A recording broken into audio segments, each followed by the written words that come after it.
병과 죽음의 기원. 인간의 영, 혼, 육, 세 가지 속성은 에덴 동산에서 일어난 일을 설명해준다. 하나님은 아담이 금단의 열매를 먹은 바로 그날 그가 죽을 것이라고 말씀하셨다. 그러나 사탄은 하와에게 말했다. 너희가 결코 죽지 아니하리라. 아담과 하와는 금단의 열매를 먹었지만 여전히 죽지 않고 살아있었다. 그렇다면 누가 옳았을까? 바로 하나님이시다. 아담과 하와는 죄를 범하는 그 순간 죽었다. 그들은 영적인 존재였기에 그들의 영이 죽은 것이다. 그들의 영은 죽고 단지 육과 혼만이 살아남았다. 그리고 그날 이후 아담과 하와뿐만 아니라 그들의 모든 후손 역시 영적으로는 죽은 채 세상에 태어났다. 이로써 우리가 되살아날 수 있는 유일한 방법은 하나님의 영으로 다시 태어나는 것뿐이다. 우리가 살아날 수 있는 유일한 방법은 하나님의 영으로 다시 태어나는 것이다.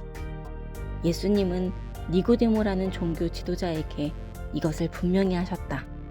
진실로 진실로 내게 이르노니 사람이 거듭나지 아니하면. 니고데모는 이 사실을 이해하지 못하고 사람이 늙으면 어떻게 날 수 있사옵니까? 두 번째 모태로 들어갔다가 날 수 있사옵니까? 라고 물었다. 당신의 몸은 하나님의 성전이다.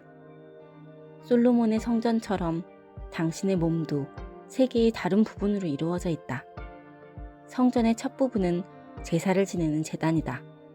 두 번째 부분은 성소인데 이곳에 진설병과 불 켜는 등잔대와 분향단 등이 있다. 세 번째 부분인 지성소에는 언약궤가 있다. 매일 진설병을 교체하고 등잔대를 손질하며 분향단을 채우는 일은 이제 우리 몸에서 수행될 것이다. 우리는 우리의 몸을 살아있는 제물로 드려야 한다. 우리는 매일 하나님의 말씀을 우리 자신에게 먹이고 우리의 혼을 성령으로 채워달라고 우리의 아버지에게 간구하며 쉬지 않고 기도해야 한다. 그리고 우리는 영으로 하나님과 친밀한 관계를 맺어야 한다. 총체적 건강의 목표. 총체적 건강은 완벽한 건강을 의미하지 않는다. 우리 모두의 육체는 점진적으로 죽어가는 과정에 놓여있기 때문에 완벽한 건강을 얻는 것은 사실상 불가능하다. 바울은 이 점을 지적한다. 우리의 겉사람은 낡아지나 속사람은 날로 새로워지도다. 총체적 건강이란 하나님의 당신의 창조하신 목적을 수행할 수 있는 능력을 갖추는 것이다. 우리는 모두 하나님께 무한한 사랑을 받고 있고 매우 소중한 존재이다. 심지어 하나님은 당신이 태어나기도 전에 당신의 삶 속에 위대한 일을 수행하기 위해 필요한 모든 것들을 미리 설계해 두셨다. 이 위대한 일을 수행하는 것이 당신의 정체성이요 당신의 삶의 성취가 될 것이다. 병약함이나 질병은 우리가 삶의 목적을 수행하는 데 있어서 방해가 되기 때문에 원하지 않는 것이다.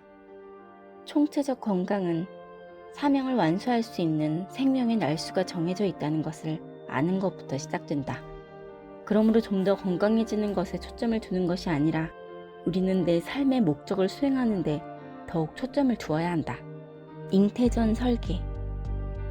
당신이 어머니의 자궁에서 잉태되기 전에 당신은 하나님의 심중에 설계되었다. 하나님께서 예레미야에게 말씀하시기를 내가 너를 모태에 짓기 전에 너를 알았고 네가 배에서 나오기 전에 너를 성별하였고 너를 여러 나라의 선지자로 세웠노라 라고 하셨다. 이것은 예수님이 오늘날 모든 성도에게 주는 명령과 같다. 그러므로 너희는 가서 모든 민족을 제자로 삼아 아버지와 아들과 성령으로 세례를 베풀고 내가 너희에게 분부한 모든 것을 가르쳐 지키게 하라. 여기에는 예수님이 제자들에게 명한 49가지 명령이 포함되며 우리는 그의 제자가 되기 위해서 그것을 배우고 또한 행해야 한다. 그 명령들은 하나님을 사랑하고 서로를 사랑하라는 위대한 계명에 바탕을 두고 있다. 하나님은 그의 백성들이 하나님을 사랑하고 그 계명을 지킨다면 이 땅의 다른 모든 민족보다 그들에게 더 복을 주시겠다고 약속하셨다. 너희는 지켜 행하라. 이것이 여러 민족 앞에서 너희의 지혜요 너희의 지식이라. 그들이 이 모든 규례를 듣고 이르기를 이 큰 나라 사람은 과연 지혜와 지식이 있는 백성이로다 하리니 또 여호와께서 모든 질병을 내게서 멀리하사.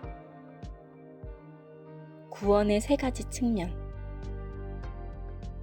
이 성경에서 완전하게 되었다라는 말의 그리스 원어는 소조다. 다른 구절에서는 구원하다로 번역된다. 사실 구원 또는 완전함에는 세 가지 측면이 있다. 1. 영의 구원. 첫째는 영의 영원한 구원이다. 네가 만일 네 입으로 예수를 주로 시인하며 또 하나님께서 그를 죽은 자 가운데서 살리신 것을 네 마음에 믿으면 구원을 받으리라. 누구든지 주의 이름을 부르는 자는 구원을 받으리라. 2. 혼의 구원. 두 번째는 혼의 구원이다. 영의 구원은 순간적이고 영원하지만 혼, 마음, 의지, 그리고 감정의 구원은 지속적인 과정이다. 혼의 구원은 당신의 혼에 하나님의 말씀을 접목하고 성경적 믿음의 체계를 마음속에 구축하는 과정이다. 그래서 우리는 말씀을 듣는다. 너의 영혼을 구원할 바 마음에 심어진 말씀을 온유함으로 받으라. 혼의 완전함은 육체적 건강에 직접적인 영향을 미친다. 그래서 사도 요한은 네 영혼이 잘됨같이 네가 범사에 잘되고 강건하기를 내가 간구하노라 라고 말한다. 3. 육의 구원. 구원의 세 번째 측면은 신체적인 완전함을 포함한다. 이 신체적인 완전함은 하나님의 도덕적인 기준에 순종할 때 얻을 수 있다. 자기의 육체를 위하여 심는 자는 육체로부터 썩어질 것을 거두고. 바울은 고린도에 있는 교회의 일원이 심한 부도덕을 저질렀을 때 이런 자를 사탄에게 내주었으니 이는 육신은 멸하고 영은 주 예수의 날에 구원을 받게 하려 함이라 라고 명령한다.